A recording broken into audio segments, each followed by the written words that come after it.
حالت کے اندر فتح ہوتا ہے. یہ حضور اقدس صلی اللہ علیہ وسلم کے بڑے ہی خواص صحابہ میں سے ہیں. اللہ نے فرمایا کل وعد اللہ الحسنى، میرے نبی کے سارے صحابہ جنتی ہیں. اور حضور اقدس صلی اللہ علیہ وسلم نے فرمایا اللہ نے ساری کائنات کے دلوں کو جھانکا، اللہ نے ساری کائنات کے لوگوں کے دلوں کو دیکھا، پھر اللہ نے ان میں سے منتخب لوگوں کے دلوں کو میرے لیے منتخب کیا جنہیں اللہ نے میرا صحابی بنایا.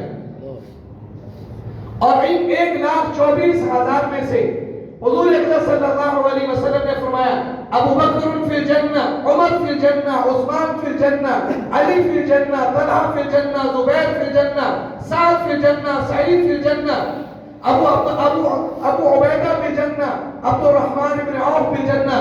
یہ وہ 10 صحابہ ہیں جنہیں دنیا کے اندر حضور اقدس صلی اللہ علیہ وسلم نے اپنی مبارک زبان سے جنتی ہونے کا اعزاز عطا فرمایا. اور پھر ان 10 میں سے 4 خلفائے راشدین ہیں، سیدنا ابو بکر صدیق رضی اللہ تعالیٰ عنہ، سیدنا عمر فاروق، سیدنا عثمان غنی رضی اللہ تعالیٰ عنہ، سیدنا علی رضی اللہ تعالیٰ عنہ.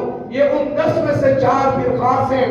اور ان 4 کے سردار اور ساری کائنات کے مسلمانوں کے امام سیدنا ابو بکر صدیق رضی اللہ تعالیٰ عنہ ہیں. ان میں سے چوتھے حضرت علی ہیں جن کی شہادت 17 رمضان کو ہوتی ہے.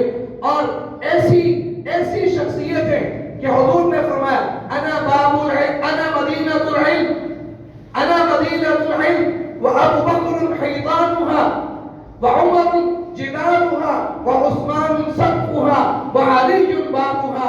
یہ یوں پوری حدیث ہے. حضور نے فرمایا میں علم کا گھر ہوں، میں علم کا شہر ہوں.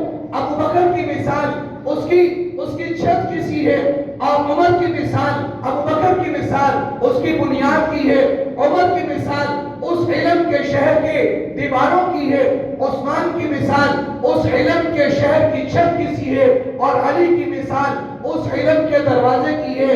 فَلْيَأْتِ بِهَا، یہ سب میرے علم کا خزانہ ہے، میرے علم کے نمائندے ہیں.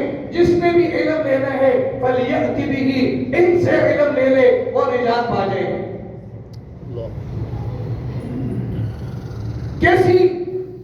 کیسی شخصیت، کیسی تربیت ہے، کیسے اخلاق ہیں. جنگیں نہروان ہوتی ہے اور خوارج کے ساتھ یہ جنگ ہے.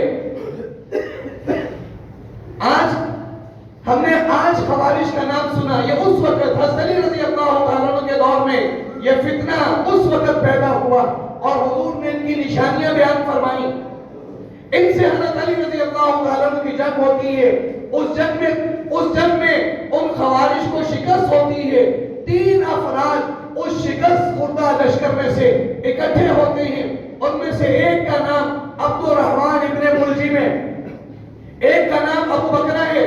تینوں اس بات پر اکٹھے ہوتے ہیں، ایک میٹنگ کرتے ہیں کہ اس وقت امت کے اندر فساد کا سبب 3 شخصیات ہیں. اس وقت امت کے اندر فساد کا سبب 3 شخصیات ہیں. اگر ان 3 شخصیات کو قتل کر دیا جائے تو امت کے ساتھ بڑی خیر خواہی ہوگی. ان میں سے ایک شخصیت حضرت علی ہے، ایک شخصیت حضرت عمر بن عاص رضی اللہ تعالیٰ عنہ ہے، اور ایک شخصیت حضرت امیر معاویہ رضی اللہ تعالیٰ عنہ ہے.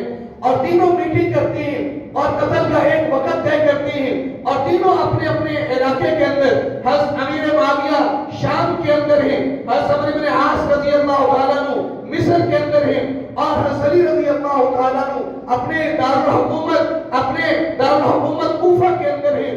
ایک پروگرام بنتے ہیں، ایک سازش تیار ہوتی ہے. تینوں اپنے ان منصوبوں پر عمل کرنے کے لیے روانہ ہوتے ہیں. اتفاق ایسا ہوتا ہے کہ جس نے عمر بن عاص رضی اللہ تعالیٰ عنہ پر حملہ کرنا تھا، عمر بن عاص رضی اللہ تعالیٰ عنہ بیماری کی وجہ سے اس دن فجر کی امامت کے لیے آ نہیں سکے. لوگوں، ہمارے امام،